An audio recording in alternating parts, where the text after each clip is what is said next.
Madhava Kunja Bihari.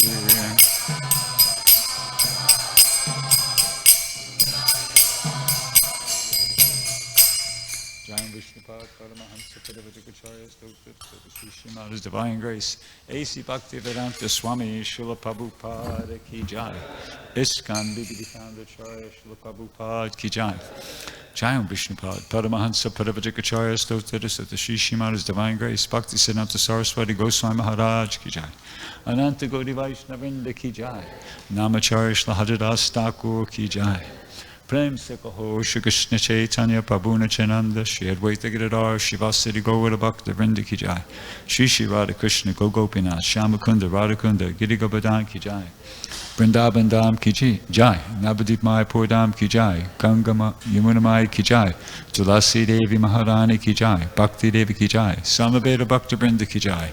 All glories to the assembled devotees. All glories to the assembled devotees. All glories to the assembled devotees. All glories to Sri Sri Guru Garango.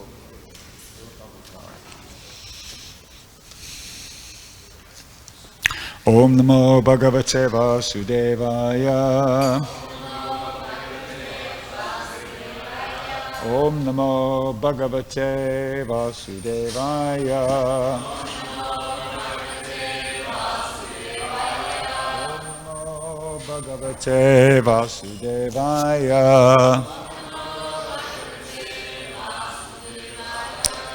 Reading from Srimad Bhagavatam, 3rd Canto, Chapter 15, Text 23.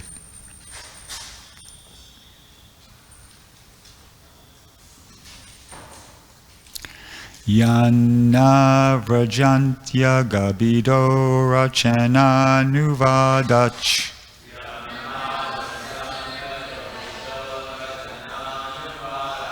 Yana Vrajantya Gabido Rachananuvadach.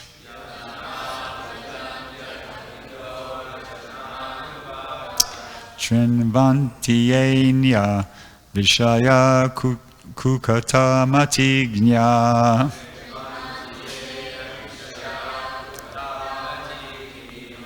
Trinvantienya Vishaya Kukata Matignya.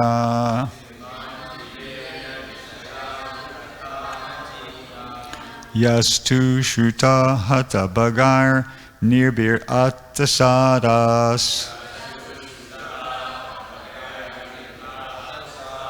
Yastu Shruta Hata Bagar Nirbir Attasadas.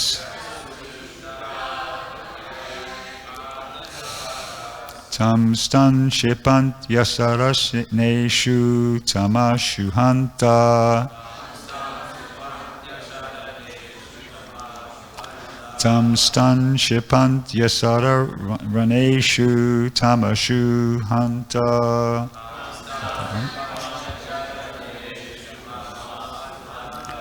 Yanna vrajantya gabido rachananuvadach.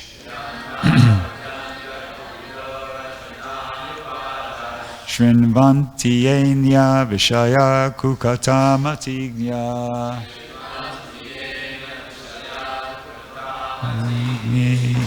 Yastu shruta hata bagar nibir attasadas.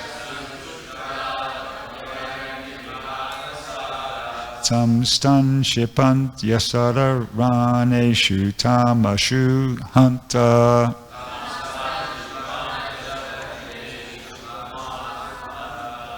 Others?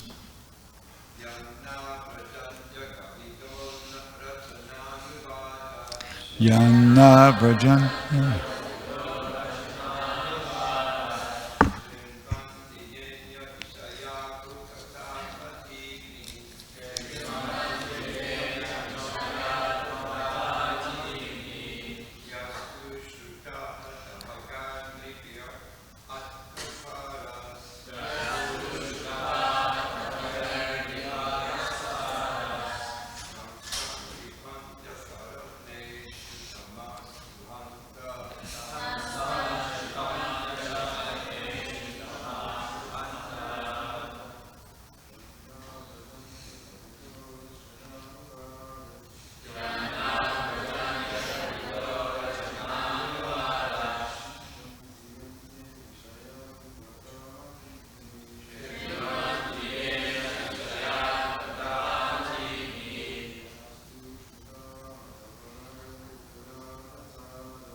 Mataji's?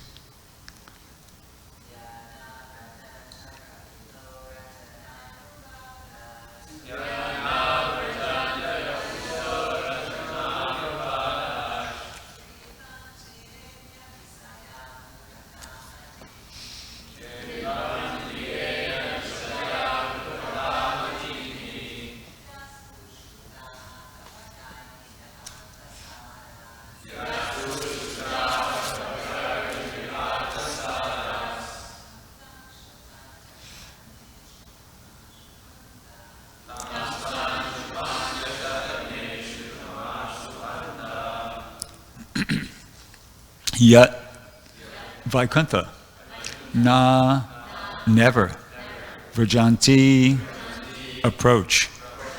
Agabhita, of the vanquisher of all kinds of sins. Rachana, of the creation. Anuvadat, then narrations. Shrinvanti, hear. Yea, those who. Anya, other. Vishaya, subject matter. Kukataha, bad words. Matigni, killing intelligence. Ya, which. To, but. Shrutaha, are heard. Hattabagai, unfortunate. Nirbihi, by men. Ata, takes away. Sadaha, values of life. Tan tan, such persons. Shipanti, are thrown. Asaraneshu, devoid of shelter. All shelter, sorry. Tamashu, in the darkest part of material existence. Hanta, alas. Translation and purport by His Divine Grace, A.C. Bhaktivedanta Swami, Srila Prabhupada. So this is Lord Brahma speaking. It is very much regrettable that unfortunate people do not discuss the description of the Vaikuntha planets, but engage in topics which are unworthy to hear and which bewilder one's intelligence. Those who give up the topics of Vaikuntha and take to talk of the material world are thrown into the darkest region of ignorance. Purport. Sorry? Yeah, darkest region of ignorance. Purport. The most unfortunate persons are the impersonalists who cannot understand the transcendental variegatedness of the spiritual world. They are afraid to talk about the beauty of the Vaikuntha planets because they think that variegatedness must be material. Such impersonalists think that the spiritual world is completely void, or in other words, that there is no variegatedness. This mentality is described here as kukata, matigni, intelligence bewildered by unworthy words. The philosophies of voidness and of the impersonal situation of the spiritual world are condemned here because they bewilder one's intelligence. How can the impersonalist and the void philosopher think of this material world, which is full of variegatedness, and then say that there is no variegatedness in the spiritual world? It is said that this material world is a perverted reflection of the spiritual world. So unless there is variegatedness in the spiritual world, how can there be temporary variegatedness in the material world? That one can transcend this material world does not imply that there is no transcendental variegatedness. Here in the Bhagavatam, in this verse particularly, it is stressed that people who try to discuss and understand the real spiritual nature of the spiritual sky and the Vaikunthas are fortunate. The variegatedness of the Vaikuntha planets is described in relation to the transcendental pastimes of the Lord. But instead of trying to understand the spiritual abode and spiritual activities of the Lord, people are more interested in politics and economic developments. They hold many conventions, meetings, and discussions to solve the problems of this worldly situation, where they can remain only for a few years.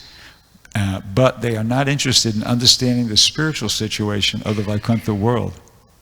If they are at all fortunate, they become interested in going back home, back to Godhead. But unless they understand the spiritual world, they rot in this material darkness continuously. Om Gana Timidam Dasha Jananjana Shalakaya Chakshuruna Militam Yena Tasmai Shri Gurave Namaha Shri Chaitanya Manobishtam Stapitam Yena Bhutale Swayamupakadamayam Dadati Swapadantikam. So, as we mentioned, this is Lord Brahma speaking here. He's offering some prayers, and he's expressing how he feels it's very much regrettable that unfortunate people do not discuss the description of the Vaikuntha planets, but engage in hearing unworthy topics about the material world. And he also points out that the result of this is that these people, human beings who do like that, they wind up in the darkest region of ignorance. So, darkest region of ignorance doesn't mean a place where there's no sunlight. Darkest region of ignorance means when you're embedded in the mode of ignorance. Okay? Like, say a worm in stool out in the desert, a bright sunny desert, is in the darkness of ignorance. Even despite, he's in this despite the fact he's in a very sunny place, he's in that body.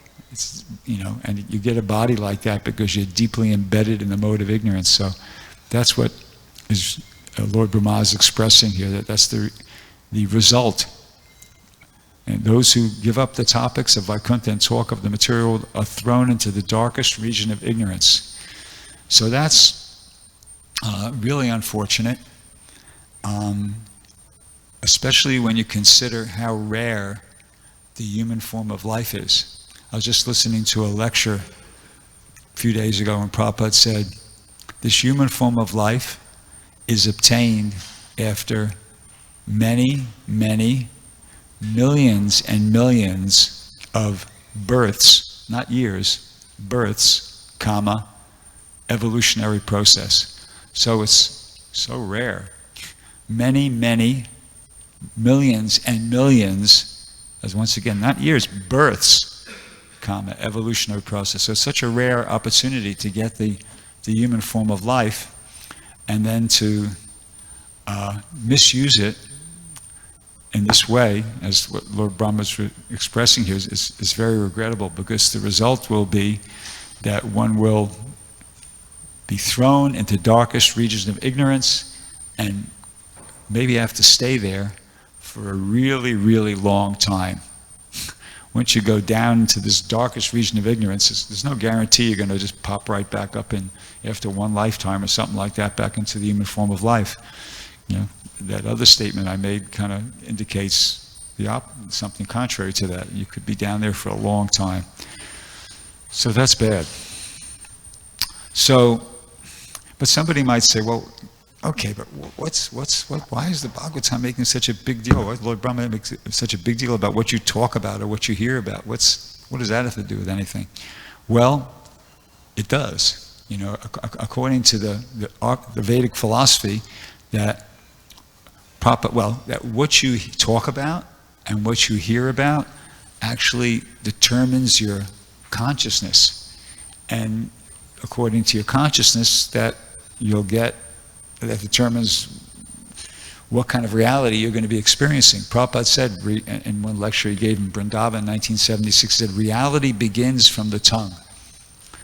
What you vibrate, what you taste and what you vibrate. Reality begins from the tongue. And I mentioned in the previous class, back in New York, there used to be a sign in the office of the temple president. It was by Bhaktivinoda Thakur. It was a quote, "Nonsense talk breeds nonsense thought, breeds nonsense action, breeds birth, death, old age, and disease." So, what we talk about is significant. It does make a difference, because it's consciousness is, how would you say it, communicated through sound vibration. So, the sound vibrations that we take in, the sound vibrations that we give out, that's what's determining our consciousness, and according to your consciousness, you get a body, material or spiritual. So it's significant. And Prabhupada actually gives a practical example of how it works. In the first canto of the Srimad Bhagavatam, there's a statement.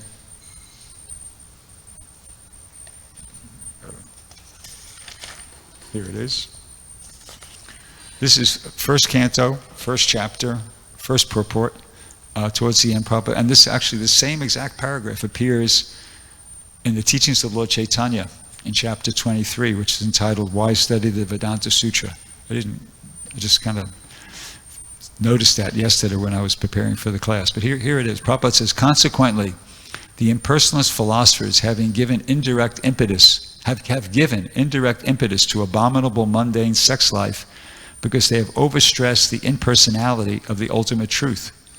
Consequently, man without information of the actual form of sex has accepted perverted material sex life as all in all. See? So, here's these impersonalists vibrating this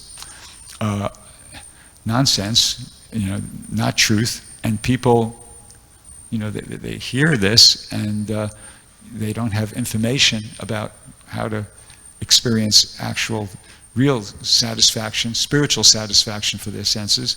So, as pointed out here, without any information about the actual form of sex life, or devotional service, in other words, how to engage in Rishikena, Rishikesha Sevana, engage the senses in the service of the master of the senses and experience satisfaction like that, then they accept perverted material sex life as all in all. And everybody's after a higher taste. So if you're not going to get your higher taste by engaging in devotional service, then you look for that taste in, as Prabhupada says here, perverted material sex life. So that's sort of an example of that. So,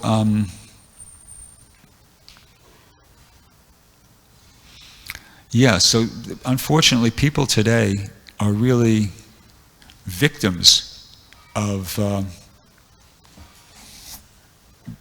unenlightened society. In other words, like Lord Brahma here, he's regretting, he's saying, those who give up the topics of Vaikuntha and take to the talks of the material world are thrown into the darkest region of ignorance.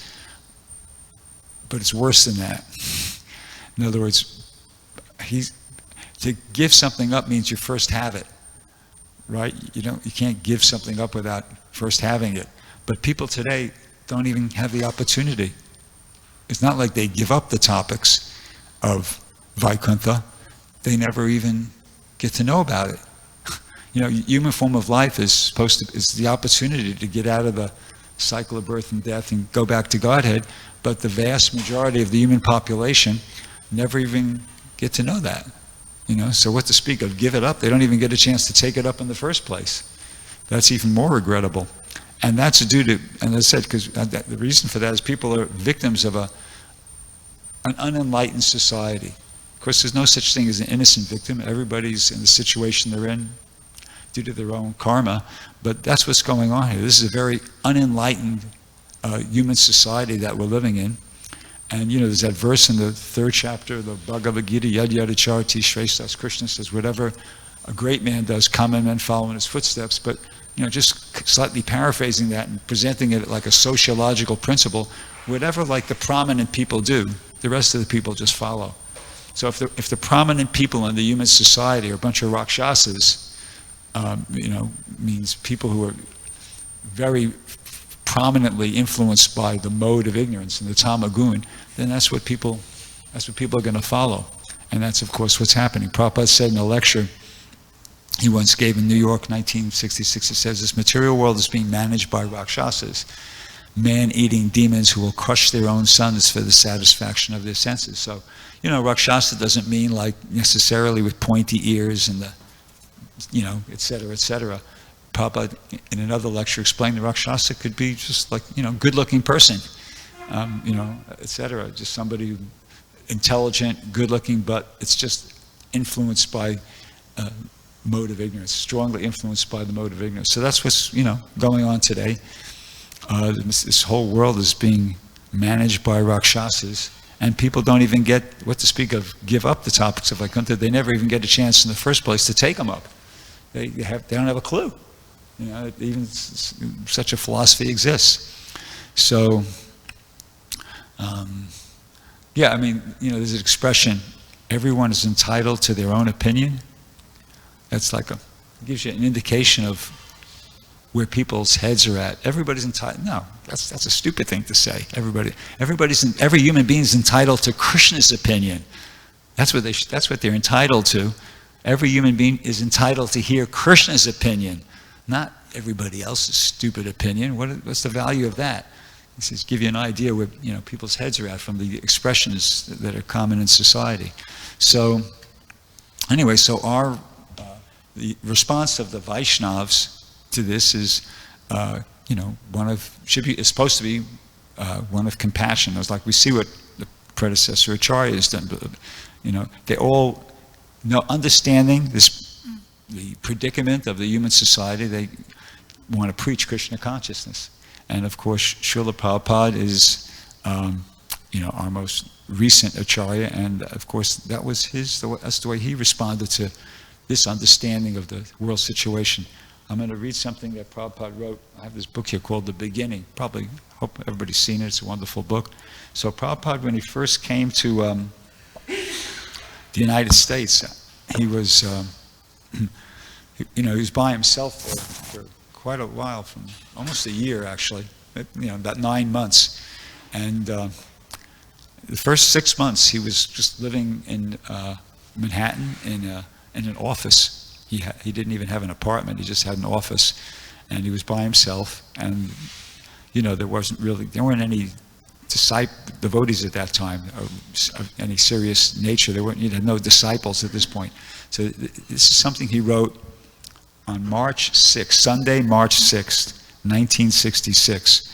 And as I said, he was just in his little office on 72nd Street and Columbus Avenue by himself. And yeah, so he wrote, according to the Mayapur Panjika, today is Adivas Day of Gaur Purnima. Devotees at Vrindavan and Navadvip are enjoying the celebration. I am here alone, without any devotee companion, but I have come here to serve the Lord and not for personal happiness. He's writing this in his diary. I am prepared to live in hell even if I am able to serve Lord Sri Chaitanya Mahaprabhu. I'm prepared to live in hell even if I'm able to serve the Lord, period. Sri Chaitanya Mahaprabhu wanted that his mission should be propagated all over the world, and that is my objective. I do not mind the inconvenience personally felt. So that's what Prabhupada wrote there. And those of you with good eyesight can see this beautiful picture that was kind of done by, I think, my god sister Janava, but anyway. So that's nice. And so that was Prabhupada's, you know, he wrote that obviously privately in his diary, but he also wrote that. It wasn't just a private feeling of his, he expressed that publicly. His idea was that it wasn't just something that he should be doing, but anyway, I'll read you another thing. This is in one of the very earliest Bhagavad Gita classes Prabhupada gave. This was also up on the upper west side of Manhattan, before he was even down in the Bowery, what to speak, 26 2nd Avenue. He's giving a Bhagavad Gita class on chapter 2, text 11. So Prabhupada says, just like at Vrindavan, now I'm sitting here, New York, the world's greatest city, so magnificent city, but my heart is always hankering after that Vrindavan. So a woman who was there at the class, she goes, yes. Prabhupada goes, yes, I am not happy here. Then the woman goes, yes, I know. Then Prabhupada goes, I shall be very happy to return to my Vrindavan, that sacred place. And then Prabhupada presents a rhetorical question, but then why are you here? You know, he's speaking, then why are you here? He says, because it is my duty. I have brought some message for you people. I am ordered by Superior, my spiritual master, that whatever you have heard, you should go to the Western countries and you must distribute the knowledge. Prabhupada goes, so in spite of all my difficulties, all my inconveniences, I am here because I am in duty. That is my personal convenience if I go and sit down at Vrindavan. I shall be very comfortable there, and I'll have no anxiety, nothing of the sort, but I have taken all this risk in the old age because I am duty bound. I am duty bound, so I have to execute my duty in spite of all my inconveniences. That is the idea. So that's what Prabhupada said. And so of course he did that. Just a little further bit on what Prabhupada's vision was about preaching. This is I read recently this book by Govinda Dasi called what's it called again?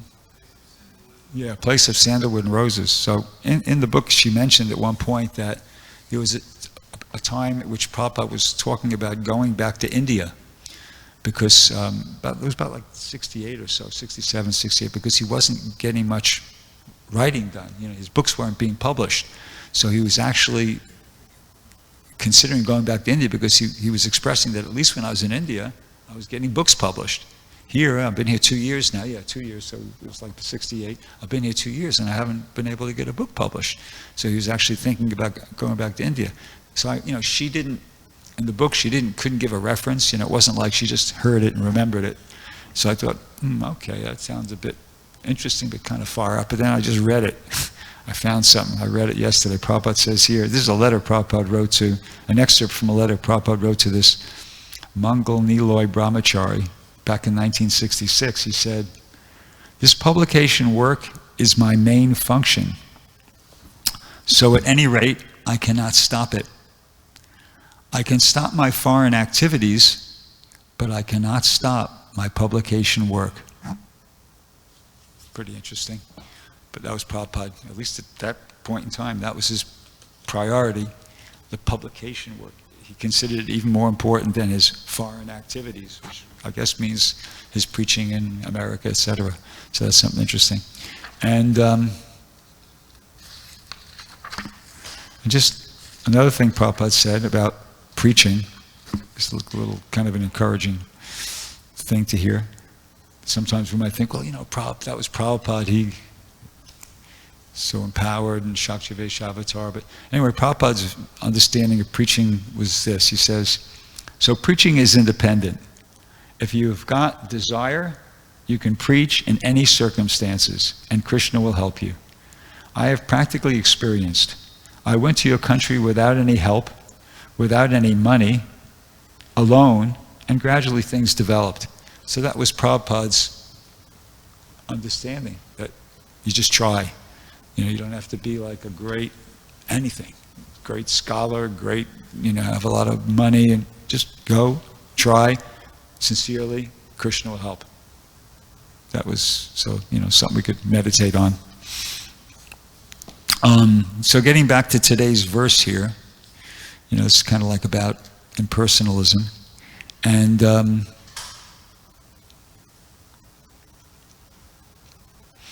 so here's a point, here's a question. Where did these impersonalists get this idea from in the first place? That there is no spiritual world, there is no Vaikuntha planet, they have that slogan, Brahma Satyam Jagan Nitya, but it's just a slogan, it's not a Vedic aphorism. It's not Shabda Brahma. That is a slogan, Brahma Satya Jagan Nitya. And who's this, and then they interpret it to mean that the ultimate basis of reality is this Brahman, whatever, an energy, whatever, how you refer. But that's, as I said, that's their interpretation of a slogan. It's not a Vedic aphorism.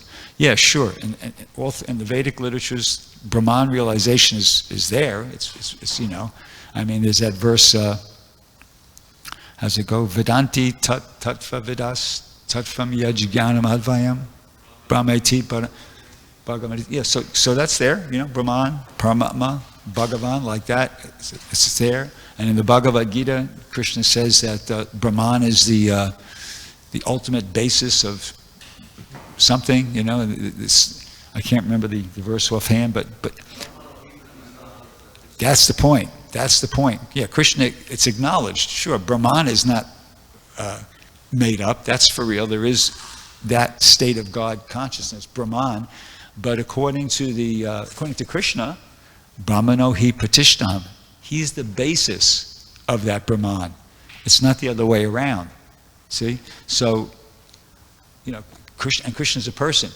So, they come up, they have this, it's a misunderstanding of the Vedic conclusions that the Brahman, qualityless, formless, whatever, everythingless, is the ultimate basis of reality. That's not what Krishna says in the Bhagavad Gita, and that's not what's presented throughout the Srimad Bhagavatam. So that's their misinterpretation of the philosophy, basically. Prabhupada compares them in one letter he wrote to a devotee. I think his name was Advaita, if I find it. He compared them to a diseased person, which here, I'll read this. This is an excerpt of a letter to Janardhan. Prabhupada says, one may try to get out of a diseased condition. This attempt does not mean that one should be killed so that one may get out of the diseased condition of material life. He was, in that letter, he was talking about this impersonalism, that they're trying to,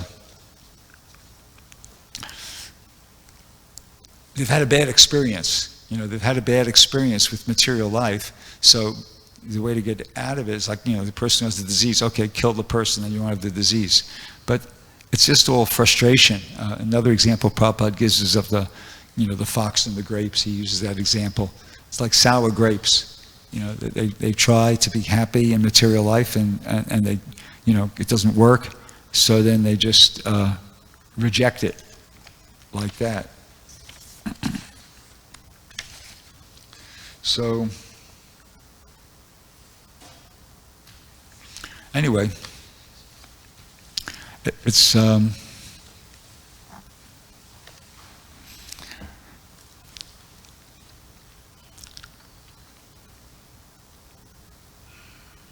yeah, I guess I'll just leave it at that. Thank you.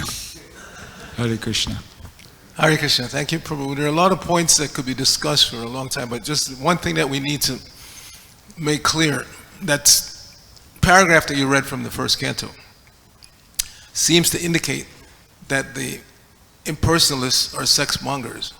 But in many other places, Prabhupada says just the opposite. He said the impersonalists, they're even stricter than the Vaishnavas. To be a real impersonalist means take sannyas. They say, first of all, take sannyas and then study the Vedas. So this seems to be a contradiction. Taking sannyas means you have to follow these principles that we follow. No illicit sex, no gambling, no intoxication, no meeting.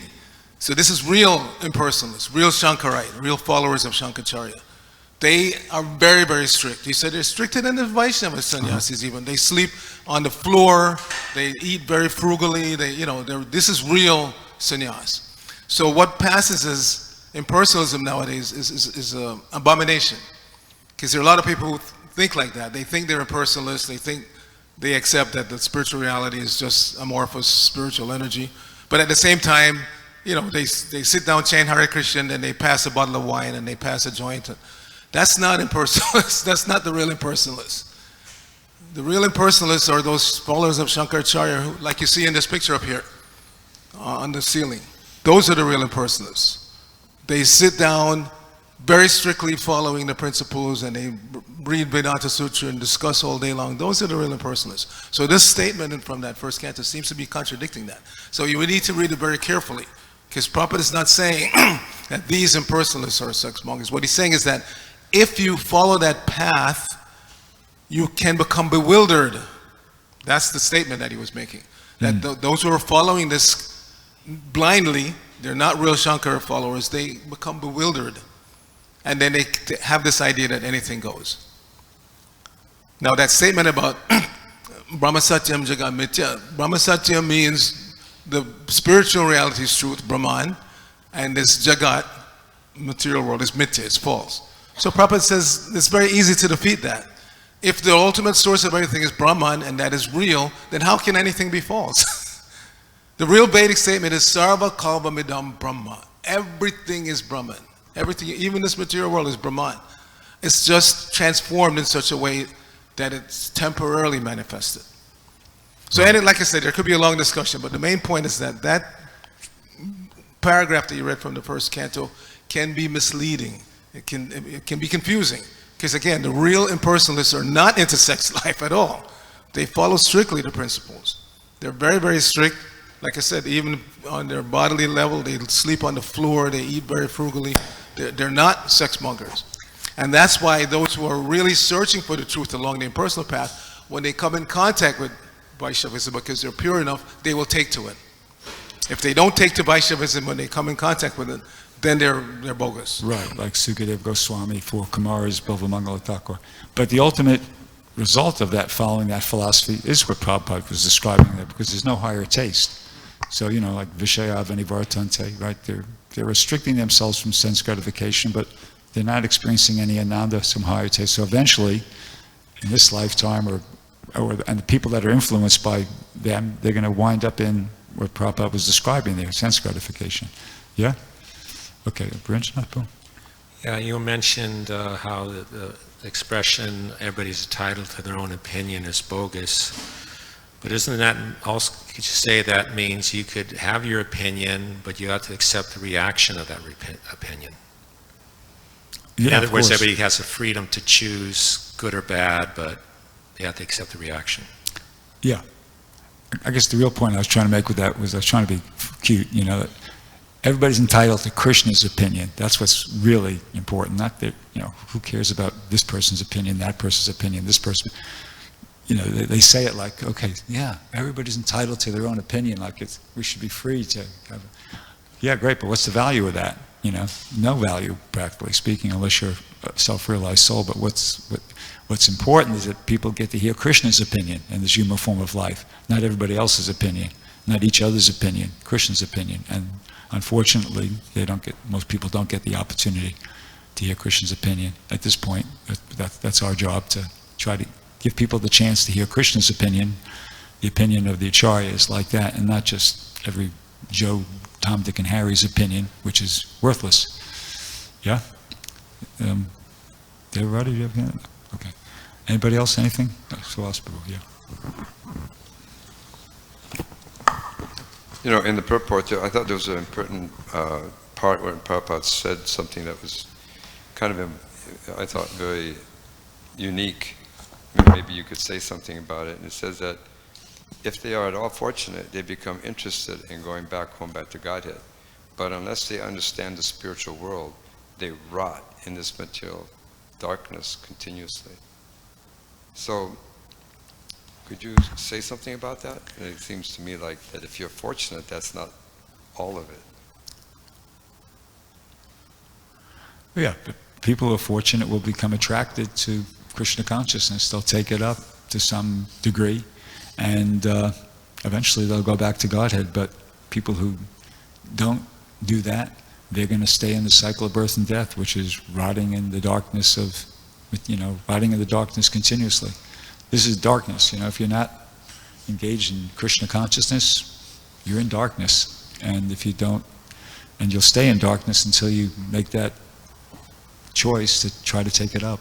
Does that make sense? I mean, that's... Yeah, really, well, it's just that, you can become fortunate, but still, you won't go back to Godhead unless you develop a taste for hearing about the spiritual world.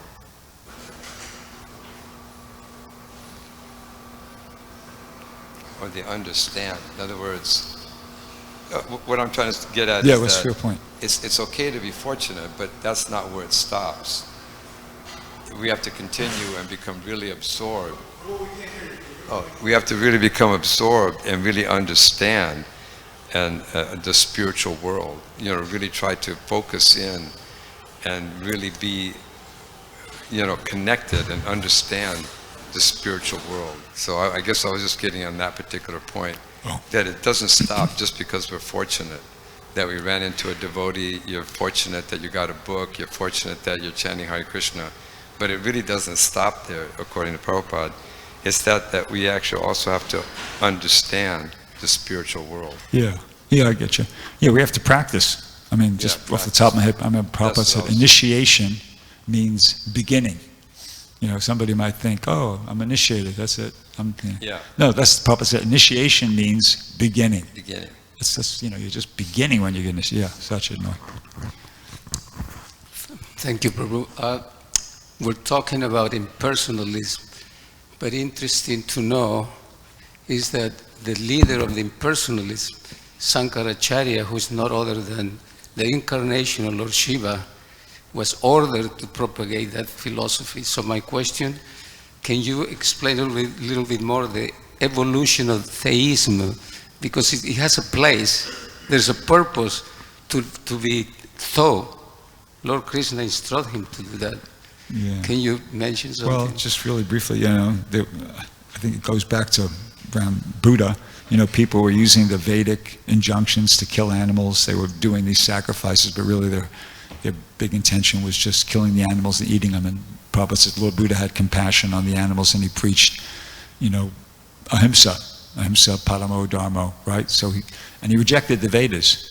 He rejected the Vedas, and then some 500 or 1,000 years later, Sankaracharya came along and he reestablished the authority of the Vedas, but using this impersonal philosophy.